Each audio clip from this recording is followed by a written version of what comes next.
Hello everybody, a few weeks ago I made a video about my £5 signal generator.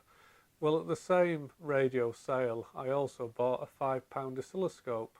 Found this under a bench. It was totally filthy, black, covered in oil, and I've got absolutely no idea whether it works or not. I've done a pat test on it just to make sure it's safe, which it is, but I haven't powered it up or done anything further than that. Now, for those people playing at home, it's an Iwatsu SS-7502 oscilloscope, and it says it's DC to 20 megahertz. I suspect that this is the sort of thing that you might have found in a school or a college, because that's where I think a lot of the other equipment that I bought cheaply came from. But I've got no idea if it operates, and I guess we're about to find out. Now, also the other week when I was messing with the signal generator, we also saw the Tektronix oscilloscope that wasn't working properly. I still haven't decided what I'm going to do with that. I'm kind of thinking that I really should have a go at repairing these things myself, although Simon's very kindly offered to have a look at it for me. But I thought before I actually open that oscilloscope, I should probably have a look at something simpler first. And I suspect there isn't a lot of oscilloscopes more simple than this one. So I thought, well, I might as well cut my teeth on this. If I blow it up or destroy it for £5, it's handy. Actually, the main reason I bought it is because I wanted a case anyway. I wasn't even that bothered about this oscilloscope. I just needed a box about this size for a project. So I thought, for £5, it's worth a go. Anyway, I'm waffling too much, as usual. Let's switch it on. Right, if I don't know what I'm doing, it's because I don't. I've never switched one of these on before, got no idea how it works. So let's try the power on switch. Any bets? Is it going to come on? 1, 2, 3. Oh, we've got a light on. That's something. Is it going to do anything else? We've got a light on. Right, okay. Oh, and we've got a trace there. Intensity, yeah, that seems to work. Focus, seems to work. Scale illumination, yeah, it has got scale illumination. I've always wondered about scale illuminations. I've never found that they do anything but make the trace harder to read. I always wonder why they have them. Again, if people know why oscilloscopes have scale illuminations, I mean, I know there's probably an obvious reason, like to make it easier to see, but I don't think I've ever had an oscilloscope where when you actually turn up the illumination, it actually makes it easier to see. I think I always usually turn them off. Well, disappointingly, so far this scope appears to be working, doesn't it? Can we get the other channel up on it? Let's try channel 2. Yeah, there's channel 2. Dual. Okay, we've got both channels up there. Coupling, we've got AC, DC. Trigger mode, got trigger off channel 1, channel 2, or an external trigger source. What else can we say? Alright, we can invert the trace. I guess that's handy for the add function for trying to do a differential measurement. Right, let's plug a probe into it and do the old sticking it on the end of the finger test. It's going to be really annoying if this scope just works, because if it does work, I'm going to feel really guilty pulling it in bits. Let's try the channel 1 first. Okay, got something wiggly up on the screen, looks like some form of trace. Just mains AC pickup. Oh, it's doing something. Let's try the calibration output. Certainly it feels like this attenuator feels a little bit sticky.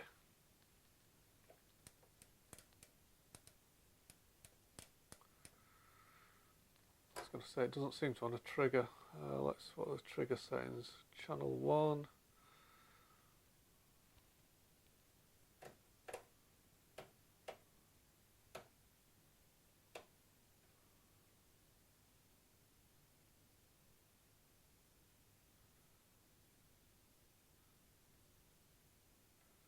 It doesn't actually seem to want to trigger. Am I doing something wrong? It's very likely, isn't it? As usual, you can see there's no logic to the things that I'm doing here. I'm just basically pushing buttons to see if I can get anything to work. Well, that doesn't seem to want to trigger. Let's try the other channel.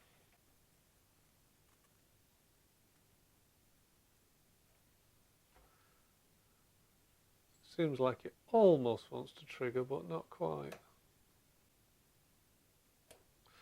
I think what we'll do is we'll just plug the signal generator in and put in something that I know works. So let's plug a signal generator in and maybe set it up to a 1 kilohertz sine wave or a square wave or something. Yeah, there's definitely something wrong with this input attenuator. Hopefully just a dirty switch, but maybe that's something that we can have a look at, and hopefully that should be something fairly easy to sort out. If it's just a dirty switch, that's within my level. So yeah, so that's got a problem with the input attenuator. Let's have a look at if channel 2 is the same.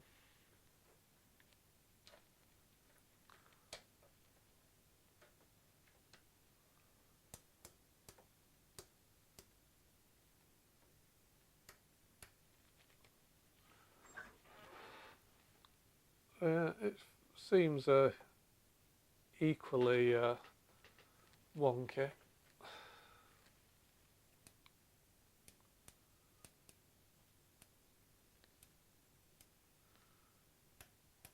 Just making sure all the switches are in the cal position, which they are.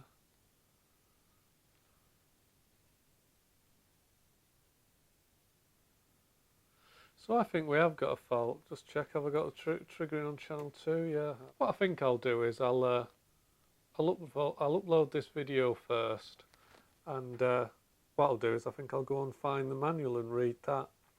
But it looks like there is something not right there, and I think it's worth a little bit of investigating further. I'm quite glad that it doesn't work, because if I had just switched on and it had worked perfectly, then I wouldn't have got the opportunity to have a go at fixing it, would I? So yeah, that's quite good. I'm glad it doesn't work. And if I blow it up, which is likely, I'm not going to feel too guilty. I think one of the first things that I might do is I might just read the manual. See if I can download a manual, read that, and just do some general YouTube Googling to see what sort of things can cause erratic triggering. I'm kind of wondering if the way everything kind of feels on this scope, kind of touching one control seems to affect the other. And I'm kind of wondering if that actually, obviously triggering and sweep are kind of related. And I'm wondering if it's the sweep that could be just varying a lot, or if it's or it's something wrong with the trigger level. Yeah, I think I'll start off by taking the covers off. I think I'll clean the switches, because why not? It can't do any harm to clean the switches. And then I think what we'll do is we'll check some DC levels and see if everything's in accordance with the service manual. Because I suspect if we've got some problem with any DC levels on it, there's probably no point in going any further until we get that right. So we'll check out all the obvious couplets. We'll check out all the obvious culprit. Start again. So we will check out all the obvious culprits, such as electrolytic capacitors and just bad switch contacts and connectors, and we'll take it from there. Right, let's undo things at random until it falls apart. Is there any screws in the back? Looks like there's a screw in the side there. Let's try old Mr. Electric screwdriver. Right, let's throw that screw away first, and then that should be the only one we lose. Very lightweight, this scope. It's quite nice. It weighs almost nothing. I think it's quite nice to have a scope that you don't really care about very much. You know, one that's just a bit of a beater. Because one thing that I like to do is, well, I like to do silly things. And by that I mean, you know, build Tesla coils or mess with high voltage things. And you don't necessarily want to, you know, plug in your nice expensive modern digital scope into some of these very high voltages, high frequency circuits, because you stand a chance of blowing them up. Or again, you stand a chance of blowing them up if you may. But if you've got an old beta like this, it don't really matter, does it?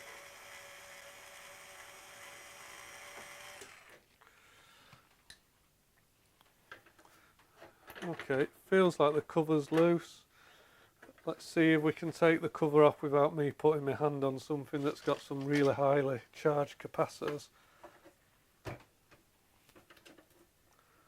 that going to come off?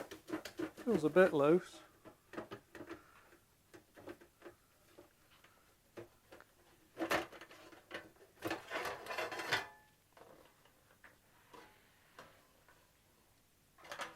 Okay.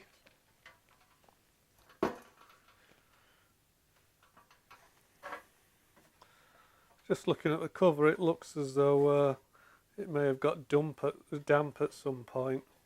Can't speak today because the cover's made out of aluminium, but it's gone white and powdery, so it's been exposed to moisture at some point. Right, let's just have a look at where some of the high voltage things are before I put my hand on them. Well, it looks as though this scope's just got two boards on it, and that's quite handy for me. If somebody's stupid as me, it has got some nice high voltage warning stickers on here. So obviously that's the high voltage part of the power supply to keep away from. A little bit of rust inside. There's just two main boards, so I'm guessing that this is the power supply board and also the board with the trigger and sweep controls on it. I don't know that, obviously I'm guessing because I'm just seeing that some of the controls are on there. Looking at the capacitors, there's nothing hot, nothing obviously bulging, which I guess is a good sign. Capacitor up there at a bit of a funny angle, but probably it was always like that.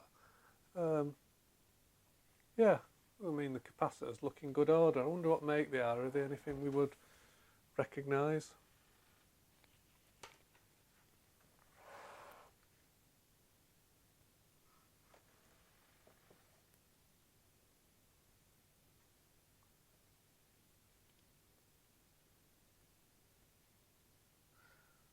Alright, yeah, the capacitors are, I probably can't pronounce it. Is it Nippo-Conicon? Something like that, Comicon?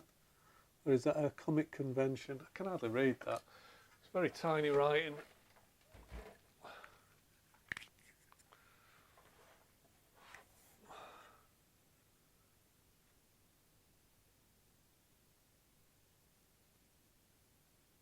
Yeah, I think it's, is it Nippo-Conicon? I know that they're, well again, I'm only going off what I've seen on YouTube video. I know that people on the EV blog and that rave about these Nippon-Conicon capacitors. They're meant to be really good. So yeah, I mean they're not bulging. They've got the little creases in them there to allow them to explode slightly more gently without taking your head off. But there's no bulging and they're completely cool. I guess we'll have to find out where the supply voltage are on this, and it would be worth measuring them all, so we will do that and check the supply rails. I suspect that's probably one of the very first things we need to do is check the supply rails. Can't see any signs of burning.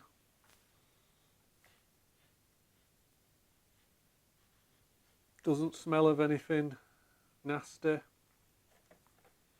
Let's have a look at the input conditioning board. I don't know what the correct term for that is.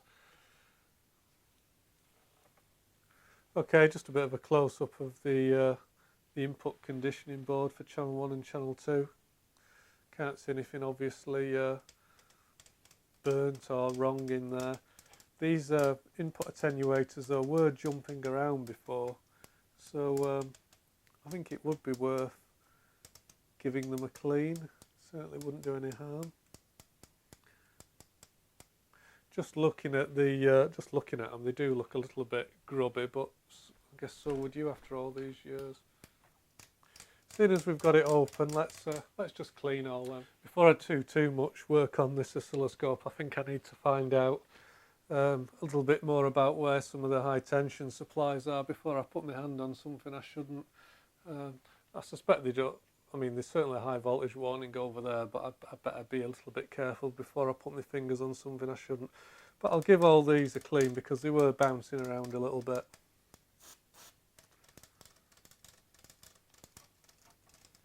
I'm sure I read something somewhere that you shouldn't use a switch cleaner on oscilloscope inputs, but yeah, c'est la vie. One thing about this deoxit, I don't know if it's any good with Servicol. I know that the Americans rave about it, but yeah, I don't know if it's any better than anything else. I don't generally like switch cleaners because I don't like the fact that they sometimes seem to leave a little bit of an oily residue on the circuit boards, and it always worries me that that might not be a good thing. And it comes out of this can so quickly. You try to put a couple of drops on and you just end up, well, you can see it's running off this thing. It's more or less impossible just to get a small amount on. I think to get at these precision, I'm just having a look at the pots that do the positioning. They weren't noisy, but I won't be able to get the cleaning spray in at the moment, so I will clean them switches out later if we get anywhere with it. But what we'll have to do is I think we'll have to take this front panel off because there's some retaining nuts on there. If I unscrew the controls, I'll be able to actually drop it back, and that'll allow me to get at the potentiometer. Oh God, just flooding this with oil, it's probably not, might not be a good thing. Like I say, it just doesn't come out of this can slowly, it just blasts it. Maybe that's their way of making sure you use plenty of the stuff. Little push toggle switch there.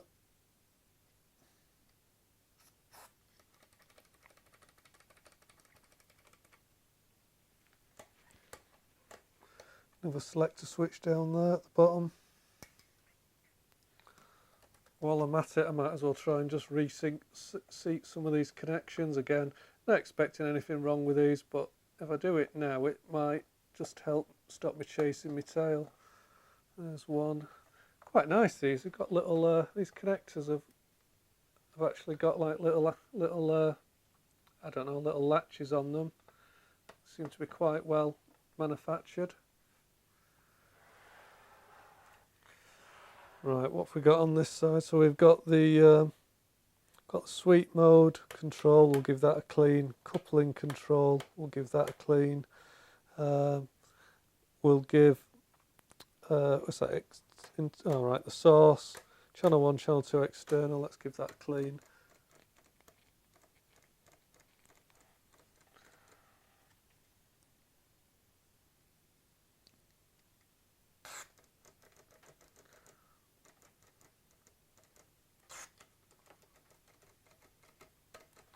Kind of hoping there might be some bleed off resistors on some of these supplies, but who can tell? Keeps life interesting. Right, okay. I'm going to give the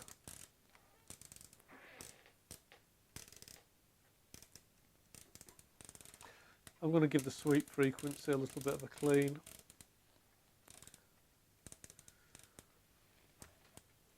Right, these controls that are down here seem to be working and I can't get at them anyway, so we'll leave them for now.